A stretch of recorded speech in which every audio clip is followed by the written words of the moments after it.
Blog Talk Radio.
Boa noite, meus amigos.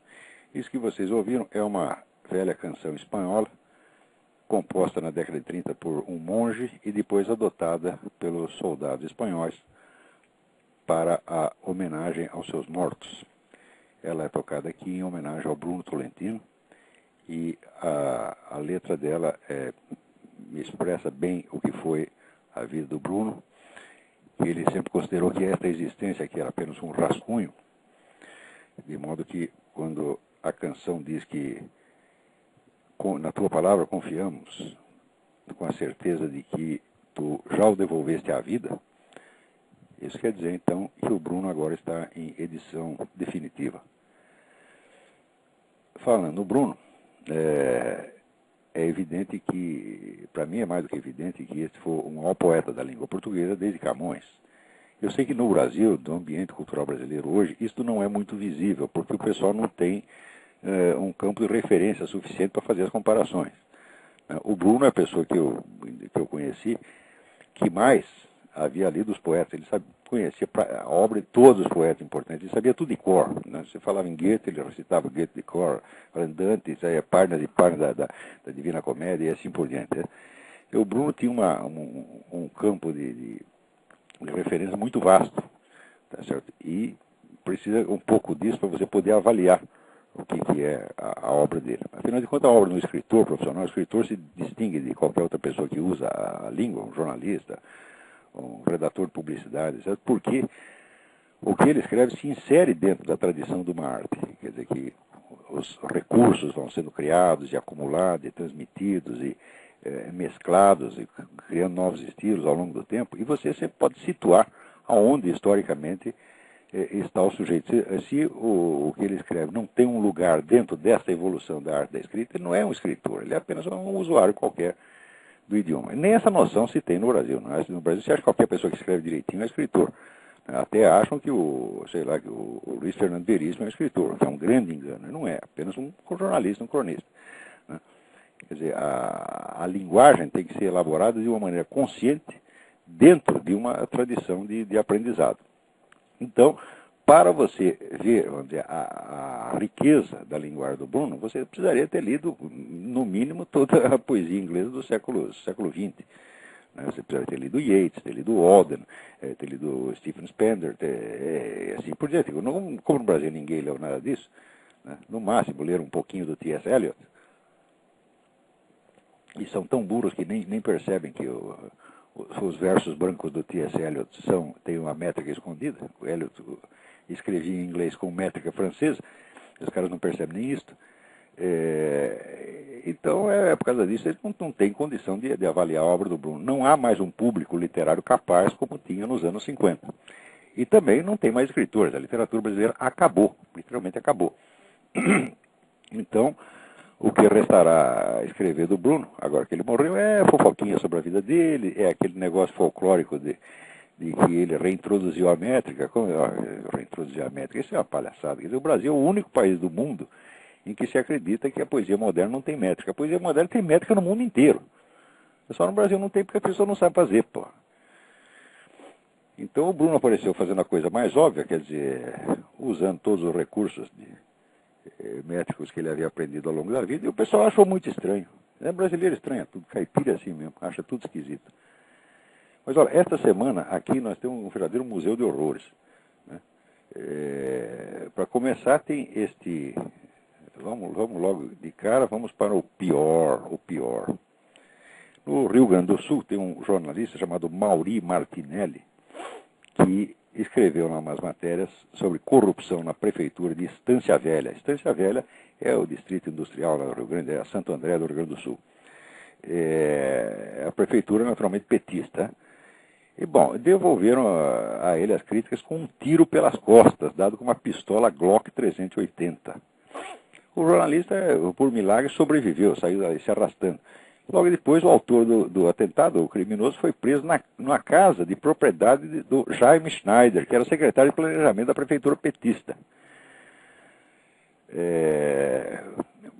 Muito bem. Então, acontece que o jornalista, além dessa tentativa de homicídio, notoriamente por motivo político, ele foi demitido do emprego que tinha no jornal, por perseguição política, e está sem assistência jurídica, porque lhe foi negada por decisão do Conselho de Defensoria Pública do Rio Grande do Sul, composto por maioria petista.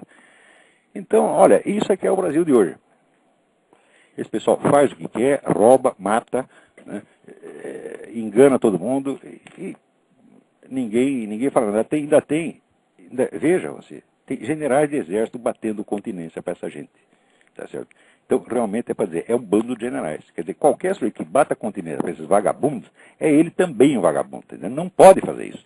As Forças Armadas não têm o direito de aceitar uma situação como esta. Né? Se for esse caso, por exemplo, do Carlos Lamarca, olha, o Carlos Lamarca, ele matou um prisioneiro amarrado, matou o sujeito a coronhadas, com a desculpa de que era para o sujeito não fazer barulho, denunciando onde ele estava. Para o sujeito não fazer barulho, basta desacordá-lo. Precisa esmigalhar a cabeça. É claro que esmigalhar a cabeça, como se diz na jurisprudência, é um uso excessivo de meios, quer dizer, passou muito do necessário para a finalidade alegada, tá certo? Então, é evidentemente um crime de ódio. Sendo um crime de ódio, o sujeito não poderia ter recebido nem anistia. Agora, os outros vão ter que engolir que ele é general.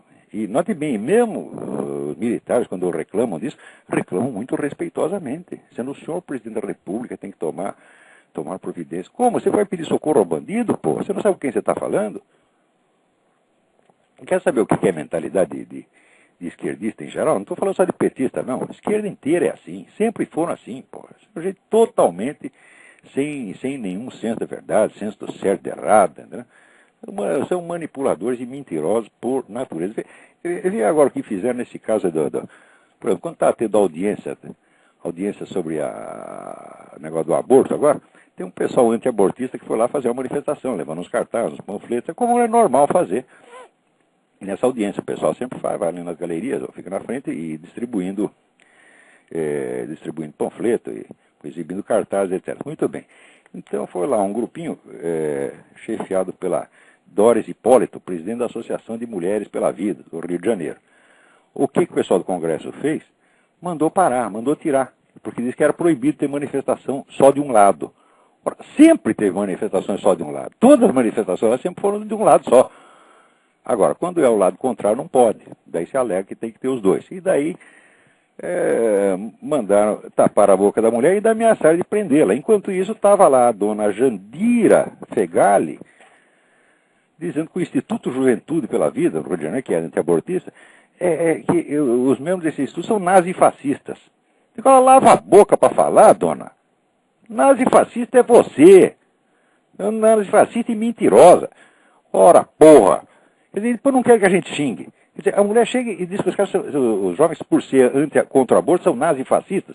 Ela está medindo o que está falando? Essa que sempre foi puxa-saco de genocida? Essa que adora um Mao Tse Tung, adora um Stalin, adora um Fidel Castro, tá certo? Ora, em vez de fazer de boazinha, dizer que os outros são nazifascistas porque não querem matar as crianças, ora, vai pra puta que pariu, mulher. Como é que pode, né? Os caras não querem que a gente xingue. Ó, quer ver? Cada coisa que eles fazem aqui. Né? Agora, a Folha de São Paulo. A Folha de São Paulo essa semana faz uma enquete para que os leitores escolham, né, as 7 maravilhas da ciência, né? Então, olha aqui na lista, né? A ciência como atividade social e humana. Fala, bom, olha, a ciência como atividade social e humana não é uma maravilha da ciência, é uma maravilha da sociedade humana. Né? Quer dizer, a ciência como atividade social e humana não é uma invenção da própria ciência. Né? Era só o que faltava. Depois, a teoria da evolução darwiniana, bom, é uma teoria, a psicanálise freudiana, que não é uma teoria científica, jamais foi comprovada. Aliás, todo e qualquer estudo científico da psicanálise freudiana sempre a desmoralizou. A psicanálise freudiana não faz parte da ciência psicológica. Pois aqui, a teoria da relatividade e a mecânica quântica, está muito certo. A descoberta da estrutura molecular do DNA, muito bem, está muito certo. Agora, o mais bonito é o seguinte, entra aqui na lista a teoria social e econômica de Marx. Eu digo, o que isso tem de ciência? A teoria social e econômica de Marx dizia que o capitalismo iria restringir o mercado, iria diminuir o número de consumidores. Essa é a coisa mais errada que alguém já disse. Ao longo de toda a história da economia, não houve nenhuma estupidez maior. E segundo, para provar isso aí, o cara ainda recorreu, né, a meios totalmente desonestos, porque vendo como ele queria demonstrar que a situação do proletariado estava piorando, mas na verdade ela estava melhorando, e ele sabia disso através dos relatórios do parlamento inglês, os famosos Blue Books, que era a fonte básica de informação dele, o que ele fez? Ele usou só os Blue Books de 30 anos antes. Quer dizer, isso é um charlatanismo. E que não é nem maravilha nem é ciência. Agora, a coisa mais linda é o seguinte, que eles colocam a revolução da física do século XIX. Não teve nenhuma revolução da física do século XIX, teve a revolução da física no século XX. A revolução começa exatamente com a teoria da relatividade, que é de 1905, e a mecânica quântica, que é de 1910. Agora, então, quer dizer, essa lista de absurdidades, né, foi aqui feita por indicação de quem? Do Luiz Pinguelli Rosa. Se você quer saber quem é esse sujeito, vocês procuram na minha página um artigo chamado O Pajé. É o famoso pinguélico, tá entendendo? Ele era o quê? A grande atividade científica dele foi ser o dono das verbas de pesquisa do governo federal durante algum tempo. Então ele era o homem que abria, era o dono da torneira, abria e fechava a torneira. Essa é a grande realização científica dele. Até me disseram que ele tinha largado a atividade científica e tinha virado plantador, foi plantar batata, que é exatamente o melhor que ele pode fazer. Né? Agora, como é que com uma coisa dessa, quer dizer, um jornal de imensa circulação, que quer se fazer vamos dizer, de publicação educativa, que está educando as pessoas, já começa com essa coisa assim, absolutamente primária. Esses erros estúpidos, grosseiros, imperdoáveis. Quer dizer, se o leitor é um pouco inteligente, ele vai ficar um pouco mais burro quando lê essas coisas. Por que a Folha de São Paulo faz essas coisas? Faz, olha, quando o nego começa com esse negócio de esquerdismo, o QI do nego vai baixando, meio grau por dia, tá entendendo? E vai baixando. No fim, ele vira diretor da Folha de São Paulo, tá entendendo? É isso que acontece. Quer dizer, eu conheço o Otávio Frias Filho. Era um sujeito inteligente, mas o que está acontecendo? Que merda é esta, porra? Como é que deixa? Eu não vou perguntar bem como é que você deixa acontecer, porque ele também deve ter lido isso e não viu nada demais. Né? Também está. O QI já está baixando, meio grau por dia. Cuidado com esse negócio. Agora, falando em QI, aqui nós temos um cidadão que se homenageia a si próprio com o título de O Filósofo da Cidade de São Paulo. Chama-se Paulo Giraldelli. Na verdade, ele é da cidade de Ibitinga. Ibitinga é uma cidadezinha no interior, famosa pelos seus bordados. Essa é uma cidade onde eu ia muito quando era pequeno, porque lá morava a minha querida tia Ofélia, né, e o ramo turco da família, meus tios Salim, Naim e Elias. E deu graças às recordações da cidadezinha, mas acho que naquela época o Paulo Giraldelli não existia ainda nem como espermatozoide. Mas, muito bem, depois alguém fez a besteira de trazê-lo à existência e agora o sujeito ficou assim. E ele, então, escreve aqui um negócio dizendo que eu sou uma besta quadrada, que eu não entendo nada de filosofia e que eu sou assim porque eu não fiz o curso universitário como ele, e que, aliás, eu morro de inveja dos professores de universidade de filosofia, né, porque eu não fiz o curso e eles fizeram, e eles têm aqueles empregos maravilhosos, né, na USP, né, aquela coisa fantástica, né? Eles estão tão contentes que vivem quebrando a universidade, né? E eu estou com inveja do emprego deles. E daí ele diz o seguinte, diz que eu cometo um erro, assim, crasso, imperdoável, porque eu classifiquei num artigo, eu disse que, segundo Platão, os filósofos são amantes de espetáculos. E diz aí o Paulo Giraldelli, qualquer criança sabe que no livro quinto da República, o Platão estabelece uma diferença radical entre os amantes de espetáculos e os filósofos, né? Digo, olha aqui, ô Paulo Giraldelli, tu é um analfabeto, tu é uma besta quadrada fora do comum. Né? O que o Platão faz é o seguinte, ele distingue entre dois tipos de amantes de espetáculos. Aqueles que gostam de qualquer espetáculo, que se deleitam no espetáculo das aparências, e aqueles que se deleitam no espetáculo da verdade. Então são dois tipos de amantes de espetáculo. Então está na cara que o filósofo, segundo Platão, é um amante de espetáculos. O espetáculo dele é a verdade, é o ser. E os dos outros são apenas a aparência. A distinção caracteristicamente platônica. Mas que a oposição que você está falando só existe na sua cabecinha. Aliás, se você está citando esse negócio do livro Quinto da República, é porque alguém te chamou a atenção para esse trecho, que é o único que você conhece da República. Se você tivesse lido o livro, seria impossível você ter pulado a página 1. A página 1 do livro 1, no qual Sócrates diz que foi ao Pireu para quê? Para assistir a um espetáculo. Tá certo? Então, o que ele foi fazer lá se ele não gostava de espetáculos? Então, é claro que, se a distinção feita no livro quinto já não fosse clara por si mesma, não esqueça que ela está no contexto de uma narrativa que começou com Sócrates indo para ver um espetáculo. Tá certo? Então, não existe oposição nenhuma entre o filósofo e o amante de espetáculo, porque o filósofo é um deles. A diferença é que o espetáculo que ele gosta é um, e o espetáculo que o espectador vulgar gosta é outro.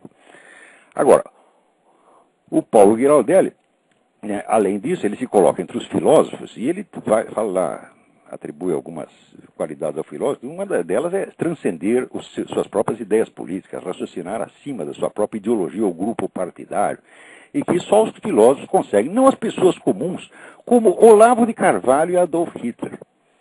Quer dizer, a frase é tão idiota, tão despropositada, que não dá nem para comentar. Você está entendendo?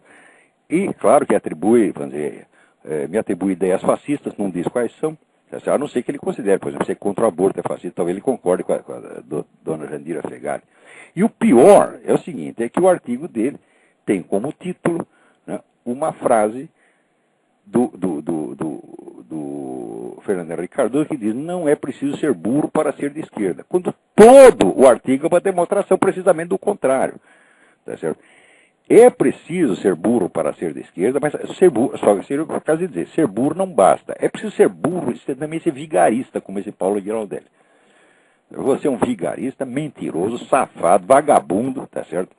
A sua parna, tá certo? Não serve para absolutamente nada, a não ser para você exibir sua mulher pelada, que você gosta, né? Tá oferecendo, tá certo? Quer dizer, Paulo Giraldelli, quer saber uma coisa? Vai tomar no cu. Bom, agora, outro que também vou mandar tomar no cu, já, é aqui esse seu Milton Temer. Milton Temer, né, que é político carioca, né, com aquela cara, uma cara assim de animador de boate, né, tipo bem carioca mesmo, né? Ele estava sendo entrevistado num site chamado fazendomedia.com.br, né, e está lá, estão falando a respeito de algum assunto, e um dos entrevistadores, Bruno Zornita, né, estava falando uma análise da cobertura da mídia brasileira na reeleição do Bush. Daí o Bruno Zornita pergunta: aproveitando esse gancho, eu estava lendo um artigo do Olavo de Carvalho, no qual ele dizia... Daí o Milton Temer interrompe e diz: não comento o Olavo de Carvalho. Isso não deve ser tema de faculdade de jornalismo. O Olavo de Carvalho não é para ser comentado. São paradigmas da irracionalidade absoluta. Eu nem levo em conta o que esse cara disse. E eu acho uma tragédia que o Globo tem entre seus colunistas, ele e o Dennis Rosenfield toda semana. Ora, porra, né? Quer dizer, primeiro, o nego não sabia o que dizer de mim e inventou uma expressão qualquer, paradigmas da irracionalidade absoluta. Ele pegou uma expressão que lhe parecesse intelectual, como diz o Reinaldo Azevedo, e disse isso contra mim, né? Porque não sabia o que dizer. Agora, esse negócio de não pode comentar, não pode falar, né? Não pode falar disso. Ora, até entendo, porque se for comentar, você vai ter que discutir, você não é capaz de discutir comigo, Milton Temer. Tu é uma besta quadrada, tá certo? Tu é um ser analfabeto, tá certo? Você não entende coisa nenhuma, tu só é capaz de repetir aquelas mesmos sloganzinhos de merda do Partido Comunista que eu repetia quando tinha 18 anos, só que depois eu cresci, você não. Repetir com 18 anos já é grave. Já é falta de QI da minha parte. Agora você que está aí com 70 e tanto, continua com essa mesma merda de marxismo, acreditando nessa porra toda. Ora, o que há? E o pior é o seguinte, o nego saiu do PT e foi para o PSOL, você está entendendo? O que aí já é gravíssimo, é gravíssimo. Então, ô Milton Temer, se tu acha assim que tu é tão importante que nem leva em conta o que eu digo, eu também nunca levei em conta o que você, só levei agora porque você falou a meu respeito. Tá certo? E o que você está dizendo? Não é para ler, tá certo? Não é para falar disso. O que você quer? Você quer censura, você quer tapar minha boca. Está reclamando até de que eu tenho uma coluna no Globo. Poucos dias depois de você dizer isso, eu perdi a coluna no Globo por influência de gente como você. Que foi por motivo notoriamente político. Que eu perdi primeiro a coluna na época o Paulo Moreira Leite, que eu apelidei de Paulo Moleira, ele primeiro disse que era apenas uma decisão econômica, de corte de despesas, etc. Mas poucos dias depois deu com a língua nos dentes, né, respondendo a um leitor, né, deu bandeira de que era realmente uma atitude política que tinha me tirado dali. Então é isso que vocês gostam. Vocês gostam de tapar a boca dos outros, como quiseram tampar a boca do pessoal lá anti-abortista em Brasília, né, e assim por diante. Vocês gostam de tapar a boca dos outros para vocês poderem abrir a sua, tá certo? De peidar pela boca o tempo todo, que é o que vocês fazem. Isso aqui que você disse, isso aqui não é uma ideia, não é um conceito, não é um argumento, isso é um peido mental, tá certo? E olha que isso aqui deve ter custado para você um esforço cerebral fora do comum, né? Aliás, aqui, voltando aqui ao Paulo Giraldelli, né, ele também, existe um mote na esquerda, um slogan que é assim: Olavo de Carvalho está no jornalismo porque, né, acabaram-se as grandes inteligências da direita. Tá? E ele volta ao mesmo tema, né, dizendo que acabaram-se os grandes pensadores da direita, entre os quais José Guilherme. Ele escreve Melchior. Melchior, rapaz, vai pra merda. O que é isso? Quer dizer, tu não leu nem o nome do autor que tu está comentando, né? E vem querer ensinar a mim o que Platão disse ou deixou de dizer? Ora, porra! Quer dizer, olha aqui, isso aí são dois vigaristas, dois trapaceiros, tá entendendo? Isso aí tem que acabar no Brasil. Esse pessoal tem que sair da função pública, sabe? Qualquer função pública, mesmo na internet. Tá? Você tem que ser tirado de lá, tá? Com o pé na bunda e cusparadas, tá entendendo? Ainda com uma enxurrada de palavrões, assim, apocalíptica, né? Ora, porra! Como é que os caras querem que eu não diga a palavra? Não é possível. Note bem, no Brasil agora, você pode ensinar as crianças na escola que elas, né, como é que se dá o cu, etc. Mas eu não posso mandar ninguém tomar no cu. Como é que é isto? Quer dizer que pode efetivamente tomar no cu, mas dizer não pode. É isso que quer dizer? Né? Não só pode, aliás, tomar não só pode, como é obrigatório. Está havendo um incentivo aí. Alguém aqui me manda um aviso de que cenas de homossexualismo explícito estão sendo exibidas na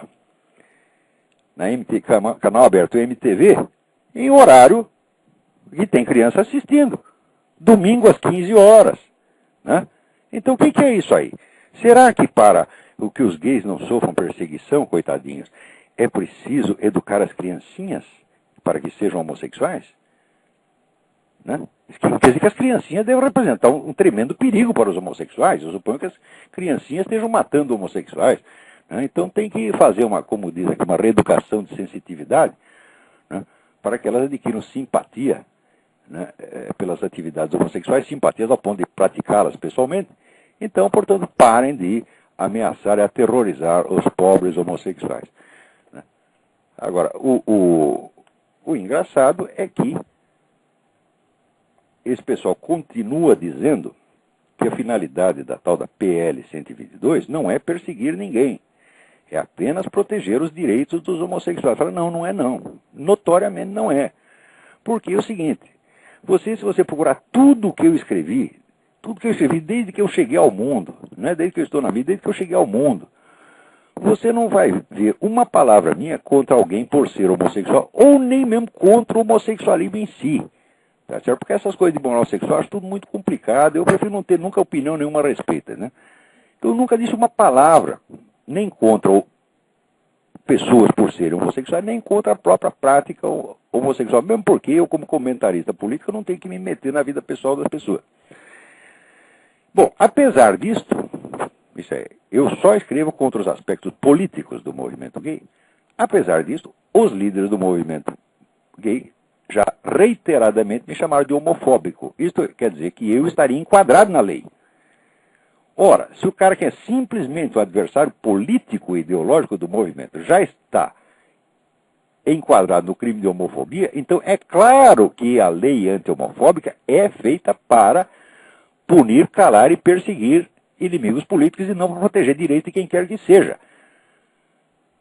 Isso quer dizer que qualquer coisa que você diga contra a ideologia do movimento fica proibida e criminalizada automaticamente. Esta é a finalidade da lei é essa. Né? Agora tem um cara aí, até esqueci o nome, Tony, não sei das quantas, é um dos líderes gays. Não, mas essa lei ela é apenas para proteger direitos, é uma coisa, não deveria ter nem discussão, porque se quer ver como a lei é uma coisa racional, lógica e defensável, é só você trocar a palavra homossexuais por negros e judeus. E você vai ver que né, tá muito certo, é uma proteção contra a discriminação. Eu digo, olha aqui, meu filho, em primeiro lugar, negro e judeu é uma condição de nascimento, condição inerente à pessoa e que, vamos dizer, atestado no registro de nascimento. Homossexual não é uma condição permanente desse tipo, é uma conduta que a pessoa se adquire mais tarde. E que mais ainda, é uma conduta livremente aceita, porque mesmo que ela tenha desejo homossexual, nada do mundo pode obrigá-la a atender esse desejo exclusivamente, tá certo? Em suma, o sujeito é homossexual por livre escolha, a partir de desejos que ele tem, claro, mas por livre escolha. Então, é uma condição adquirida por livre vontade. Então, que comparação é essa? Quer dizer que isso é a mesma coisa que uma lei que protege negros e judeus contra discriminação? Quer dizer que o negro decide ser negro? Decide ser judeu? O que é isto, porra? Quer dizer, que enganação é essa? Como é que uma pessoa, um homem público, que pretende impor uma lei, tá certo? Quer vendê-la com base num joguinho de palavras, tá certo? Isso é uma coisa tão sem vergonha que não deveria ser nem comentada. A única resposta para isso é aquela palavrinha. Vai tomar no cu. Você está entendendo? Lá não adianta nem dizer isso, porque o sujeito vai fazer exatamente isso. Mandando ou não mandando, ele vai de qualquer maneira, tá entendendo? Então, é inútil, é redundante. Mas, na mesma semana, né, aparece aí esse seu ministro da Saúde, dizendo que, usando o mesmo tipo de jogo de palavras, quer dizer que é apenas como se fosse um trocadilho, né? Não, se a lei do aborto fosse para proteger o homem, já estaria aprovada. Digo, olha, eu vou ensinar uma coisa para vocês dois vagabundos, idiotas, mentirosos, vigaristas. Muitas frases falsas se tornam verdadeiras se você trocar o sujeito da frase. Né? Se eu disser assim, por exemplo, o Lula matou o John F. Kennedy. Tá certo? O ministro da Saúde e esse outro, seu Tony, não sei das quantas, raciocinaria assim. Basta trocar o sujeito e você verá que a frase é verdadeira. Daí eu ponho, Lee Harvey Oswald matou John F. Kennedy. Quer dizer, o que vocês fazem? Vocês trocam o sujeito da frase, tá certo? Para provar que a frase usada com o sujeito anterior é verdadeira. Quer dizer, o sujeito que faz isso, ele não pode ser aprovado na escola primária. Quer dizer, como é que chega a esse ponto? Isso não é burrice só. Isso é a burrice voluntária, a burrice maliciosa. Tá certo? E não é tanto que o sujeito seja burro, é que ele pretende que você seja burro. Ele quer te manipular e te tornar burro, para você obedecê-lo. Tá certo? Porque no meio dessa gente, dessa esquerda, só existe assim, hierarquia e obediência. Quer ver? Olha aqui, lê o que o seu Evo Morales disse aí na Folha de São Paulo, né? Ele descrevendo lá a visita dele ao Fidel Castro, né? E disse que quando se encontrou com o Fidel Castro, ele tive vontade de chorar, me emocionei. Então eu disse ao comandante, comandante, o senhor não precisa convencer ao Chaves, a mim, aos líderes, basta nos dar instruções. Ou seja, isso é um bando de puxa-saco, eles só querem alguém que dê uma ordem para eles obedecer, bater continência, tá certo? Lamber o pé do chefe, lamber o saco do chefe, eles acham isso lindo, eles querem a hierarquia, querem ditadura mesmo, você tá entendendo? São todos assim, porra. Agora, dá liberdade para esses caras para quê? Só para eles acabar com a liberdade mesmo. Ai, ai, ai. Agora, peraí, tem uma pessoa aí na fila querendo falar, vamos ver. Alô? Alô, Olavo? Sim. Ué, aqui é Arthur de Fortaleza. Oi, tudo bem? Tudo bom? Tá me Tudo ouvindo bem? Tá. Olavo, só uma dúvida. Nos programas passados, o senhor mencionou aí um projeto que a ONU tinha, né?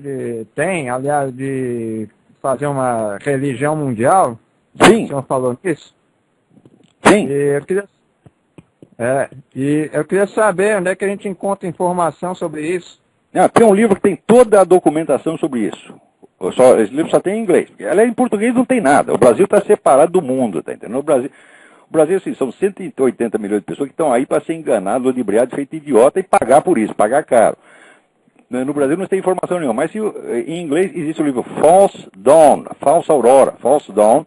O autor chama-se Lee Penn, Lee, L-E-E, Penn, P-E-N-N. É um livro facílimo de achar, você pode achar isso no site www.bookfinder.com. Você põe lá False Dawn, Lee Penn, e aparece várias livrarias onde tem e como você pode comprar isso pela internet. Tá certo? Eu recomendo mesmo que compre, é um livro feito de transcrição de documentos. Este projeto de religião mundial é antigo, ele está pronto, já está em plena fase de aplicação. Toda esta, vamos dizer, esta campanha anticristã que você vê no mundo vem diretamente disto, tá certo? E a ideia é realmente enganar todo mundo. É a religião biônica, tá certo? Feita uma mistureba, tá certo? De animismo, fetichismo, cristianismo, judaísmo, islamismo e a puta que eu pariu, entendeu? Quer dizer, é evidentemente uma empulhação em escala mundial. E estão investindo bilhões nesta coisa. Estão lá todos os documentos, e muita gente grande comprometida com isso. Até o George Bush é metido nisso. Tá certo? Uhum. Não sei até. Ele, pessoalmente, ele é um cristão conservador.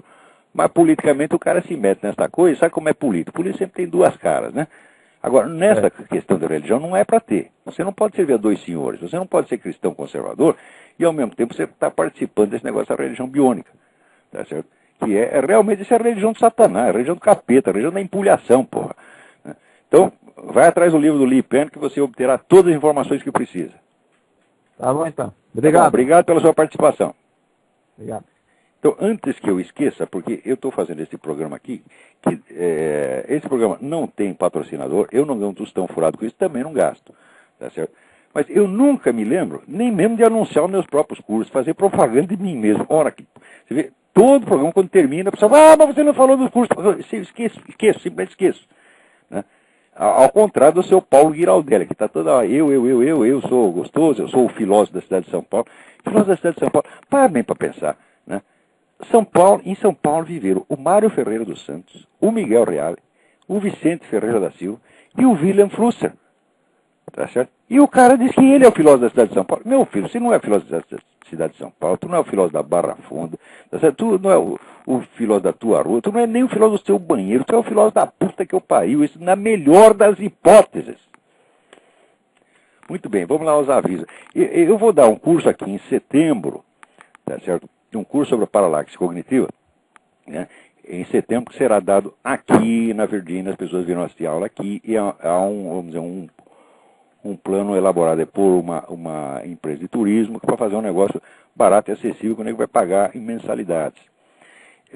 O telefone para inscrições é 041 Paraná 32620100. Então, espero vê-los aqui. Também continuam os meus cursos mensais na E-Realizações em São Paulo. tá certo? O curso é dado por videoconferência todo mês, e o número para inscrição é 011 São Paulo 55725363. Falando em realizações, ela está aprontando, vai soltar em breve a reedição do meu livro O Futuro do Pensamento Brasileiro e o lançamento do livro A Dialética Simbólica, que é uma coletânea de ensaios meus, no qual assim, eu faço, vamos dizer, uma espécie de um balanço de toda a primeira etapa dos meus estudos, né, e apresentando ali esses vários trabalhos parciais, como se diz, monográficos sobre um assunto, outro, resolvendo várias dúvidas que eu tinha, né, e preparando a abordagem mais sistemática, que depois eu comecei a dar em outros trabalhos, como aqueles sobre o Descartes, o Kant, né? Muito bem. Então, a dialética simbólica na verdade, são textos inéditos em livro. Alguns já circularam como apostila, mas são textos inéditos em livro. Outros foram publicados como livretos, né, de circulação muito pequena, como, por exemplo, os gêneros literários, também está lá. Mas esse é um monte de estudos pequenos, né? Então, também a dialética simbólica é o volume 1 de uma série que chama Estudos Reunidos, que é onde eu vou juntar todos esses escritos menores que eu fui fazendo, sempre para resolver determinados problemas específicos, né, para depois poder atacar assuntos num nível mais geral. E, por fim, outra vez que existe uma série de gravações minhas, de programas, conferências, etc., que estão no YouTube. Então, você pode achar, tem dois lugares aqui no YouTube onde tem coisa minha lá. Um é www.youtube.com/trueoutspeak. Tem várias gravações ali. E o outro é www.youtube.com/wisdom and virtue, sabedoria e virtude. Wisdom and virtue, tudo junto. Tá certo? E esses foram colocados lá, então, aqui pela minha aluna e amiga, a Isabela Cota, a quem muito agradeço. Muito bem, então esses eram os avisos, né? Tem alguém aí na linha para falar? Não tem. Muito bem. Agora, voltando aqui a este negócio que eu recebi várias cartas de pessoas gays, homossexuais, que apoiam total ou parcialmente as coisas que eu estou dizendo. Tá certo? Porque, olha, o importante é o seguinte: o importante é jamais tomar uma posição política em função de uma preferência sexual, qualquer que ela seja. É o fim da picada. Quer dizer, as questões, por exemplo, da proteção aos direitos dos gays, você tem que poder analisá-las e tomar posição, independentemente de você ser homossexual, heterossexual, trissexual, tetrassexual ou qualquer outra merda. Tá? Não é possível. O dia que a pessoa puder tomar posição, tá, a política a partir do tesão, acabou a política. Quer dizer, a política vai virar política zoológica. Né? Quer dizer, conforme a atração sexual, o nego vai numa direção, vai na outra. Né? Então, isso não tem o menor sentido. Isto já é, essa simples proposta de uma política gay, tá certo? Já é um rebaixamento da dignidade humana, tá certo? A política tem que ser uma só para todos, tá certo? A questão de direitos desse grupo da igreja tem que ser discutida, vamos dizer, com conceitos que valham para todos, independentemente de suas, como se diz hoje, orientações sexuais. Eu não acredito em orientações sexuais, eu acredito apenas em hábitos, tá certo? Esses hábitos, inclusive, mudam. Você vê o número enorme de variedades que existe dentro do próprio campo chamado homossexual, já mostra que a própria palavra é enganosa. Ninguém vai me dizer, tá certo, que aquele machão de academia, aquele machão peludo, fortão, que vai lá na academia para transar com outro igualzinho a ele, né? Aqueles caras que até a gente fica assustado, né? Quando teve o primeiro parada gay, foi em Paris, e eu estava lá, ficava assustado, porque só via aqueles homens com cara de pirata, homem de 2 metros de altura, peludo, barbudo, abraçadinho, no outro igual. Né? Eu ficava até com medo. Então, você não vai dizer que esses caras, o problema deles é o mesmo problema da Roberta Close. Mas não é possível uma coisa dessa. Quer dizer, esse conceito de homossexuais é evidentemente uma empulhação. Tá? O que existe são hábitos, gostos, fantasias que podem, inclusive, mudar muitas vezes durante a vida. Né? Mas, dentre as cartas que eu recebi, tem uma aqui que seguinte, meu nome é Cláudio, 32 anos, moro no Distrito Federal, sou servidor público, professor universitário, especialista em políticas públicas e ex-gay. Daí dizer, isso não é nenhuma piada, embora seja cômico, claro. Quero parabenizar pela resposta simplesmente brilhante que foi dada ao Dr. Luiz Motti. Essa resposta saiu, está na edição de hoje do Diário do Comércio e do Mídia Sem Máscara. Tá certo? O Luiz Motti faz lá um raciocínio baseado na premissa de que ele é Deus. Você analisando a estrutura lógica do argumento, a premissa é essa. Ele é Deus, ele está com a nova revelação na mão. E eu acho que o Luiz Motti está completamente louco. Ele é louco furioso, tá entendendo? Então, não sabe mais o que está falando. Se é que algum dia soube. Né?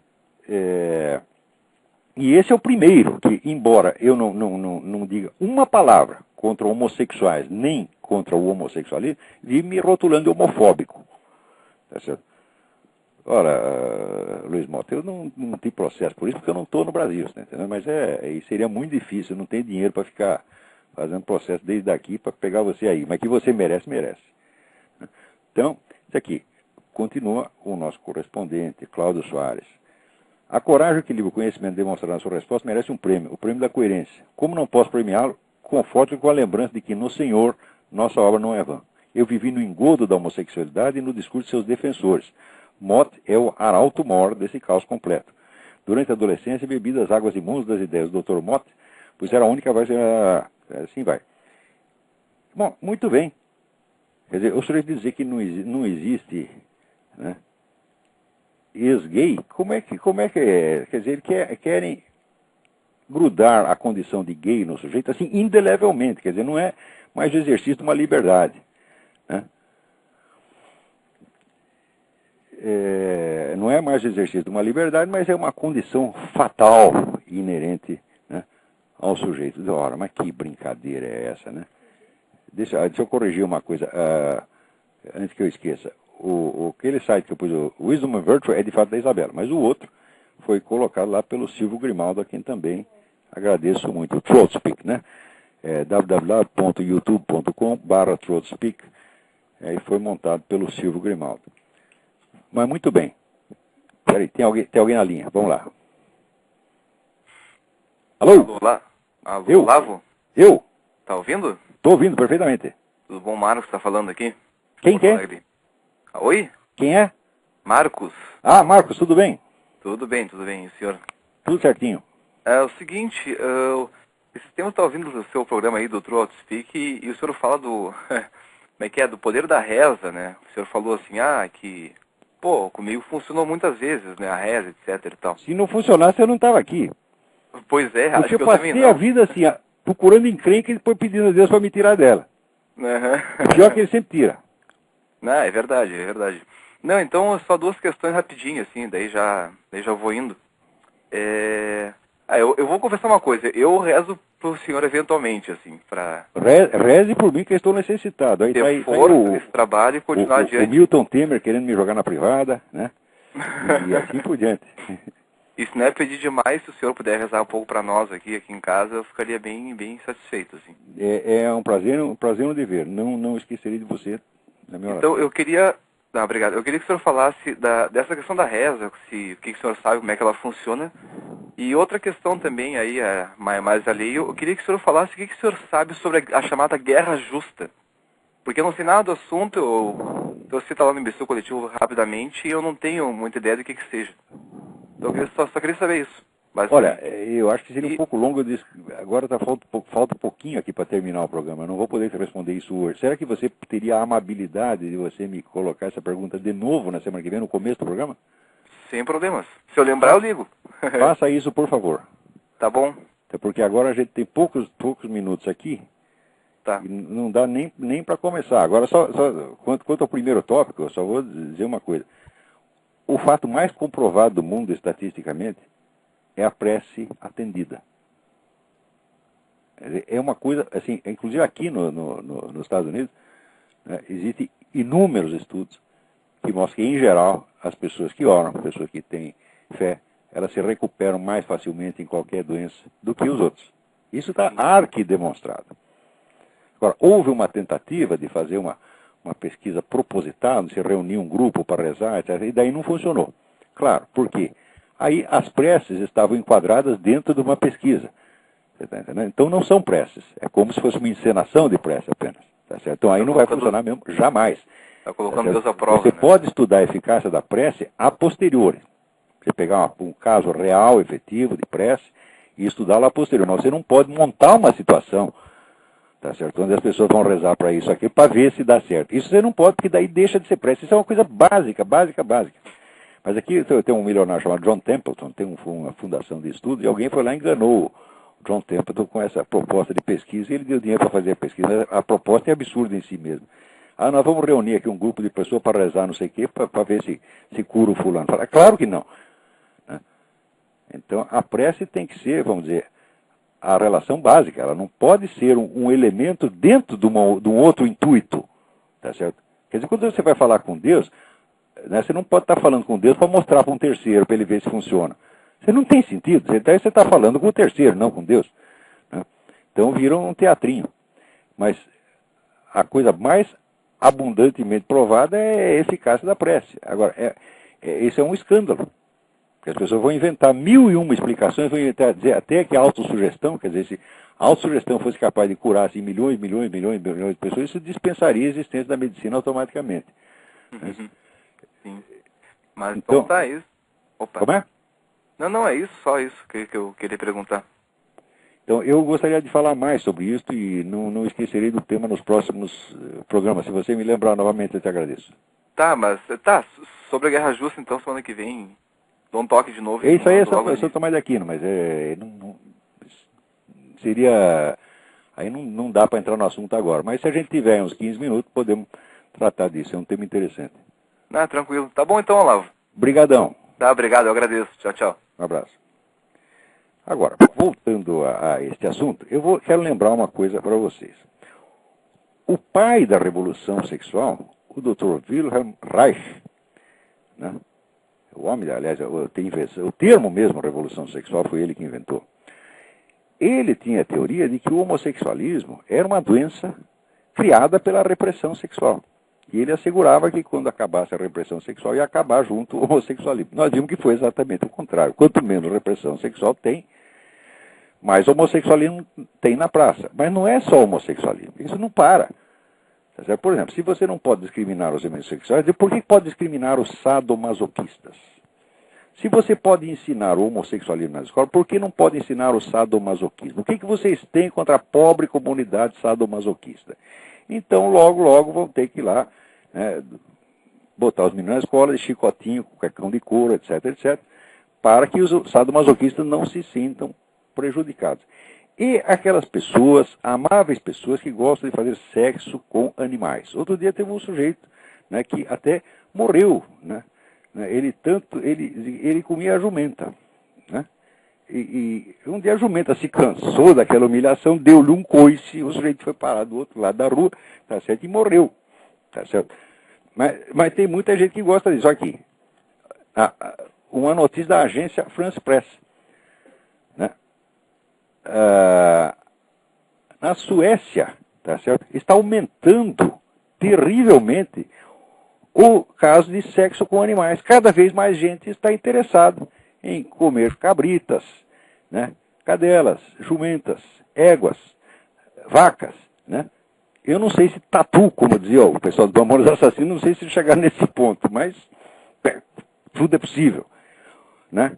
Por que essas pessoas, tá certo, devem ser tratadas como anormais, enquanto os homossexuais, todas as variedades homossexuais, até o sujeito que quer cortar o próprio peru para virar mulher, tem que ser tratado como uma pessoa normal, mas o sujeito que quer comer a sua cabrita vai ser tratado como um doente e discriminado. Você acha que está certo?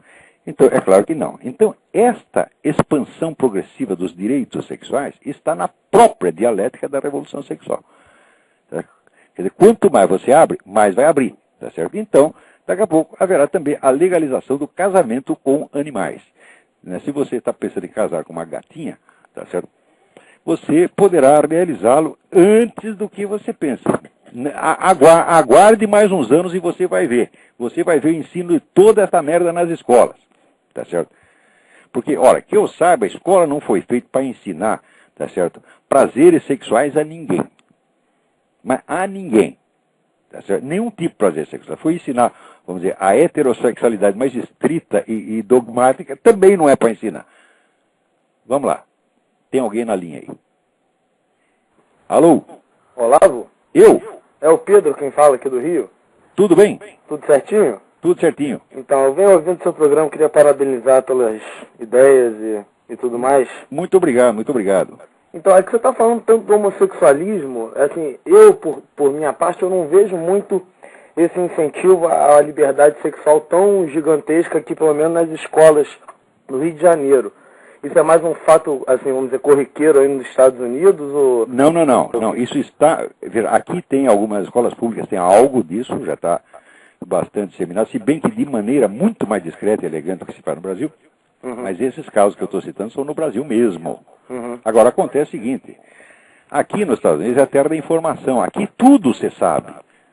Aí no Brasil, nada você sabe. É, o pessoal gosta de esconder, né?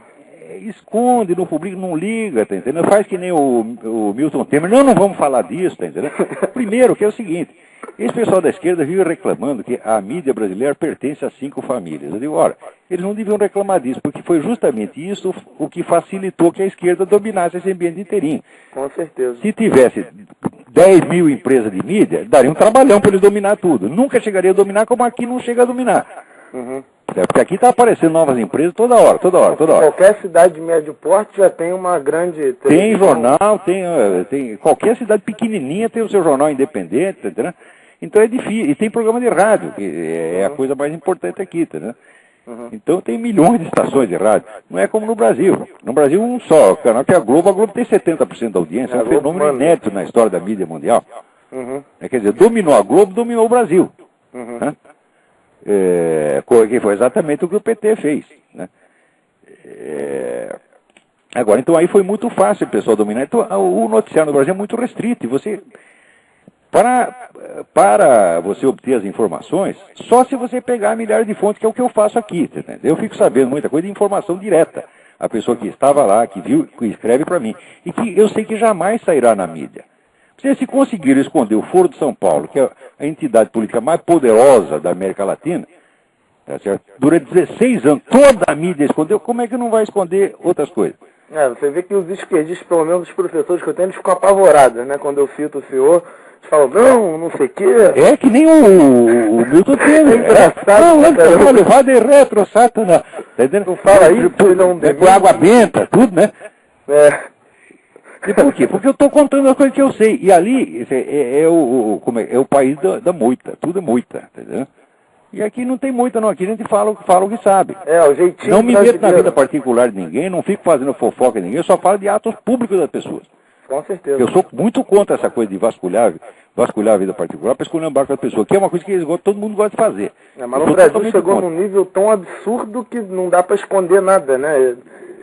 A cara de pau é tão gigantesca. Pois é, mas eles escondem tanto que acaba dando bandeira, pô. Beleza, então, Olavo. Então tá bom, obrigado pela participação. Valeu, prazer, obrigado, hein? Então, gente, aqui eu acho que estamos chegando aqui nos minutos finais, né? E vocês lembram que nos anos 60, todo mundo, né, tinha inveja da Suécia, porque lá tinha muita liberdade sexual, mas não é que tem muita liberdade sexual. É o seguinte, se você tem 15 aninhos e você não comeu metade das meninas da classe, você é submetido obrigatoriamente a tratamento. Quer dizer, há uma pressão para isso, tá entendendo? Então, a Suécia não é a liberdade que o pessoal imagina, não. É uma coisa, é uma ditadura mental fora do comum, né? E aquele famoso recorde sueco de suicídios também tem a ver com esse recorde sueco aí do sexo com animais. Agora, no Brasil tem uns animais que não tem na Suécia. Tamanduá, uma anta, não é isso? Você já parou para pensar no sex appeal de uma anta? Tá certo? Por que não ensinam isso para as crianças nas escolas? Né? Então, meu filho, se você está aí no grupo que apreciam a prática bestialista, né, defenda os seus direitos. Não é isso? E se você pertence a algum outro grupo minoritário, coprófilos, necrófilos, etc., defenda também os seus direitos. Não admita ser discriminado. Exija seus direitos. E a turma do cuecão de couro, do chicotinho, também é a mesma coisa. Exija que isso seja ensinado nas escolas. Tá certo? Por quê? Agora, por exemplo, agora eles têm que inventar o governo Lula para crianças, né? Então tem lá uma página na página do governo, o Reinaldo Azevedo que conta, tem lá uma parte que é o governo Lula para crianças. O governo Lula para adultos já tinha, é aquele negócio do governador Jacques Wagner com a mulher do ministro lá, tá entendendo? Fazendo aquela surubinha lá em público, na Bahia. Esse é o governo Lula para adultos. Agora fizeram para crianças também. Vamos ver qual dos dois vai ser, né, mais sem vergonha. Então, gente, até a semana que vem. Muito obrigado a todos pela atenção.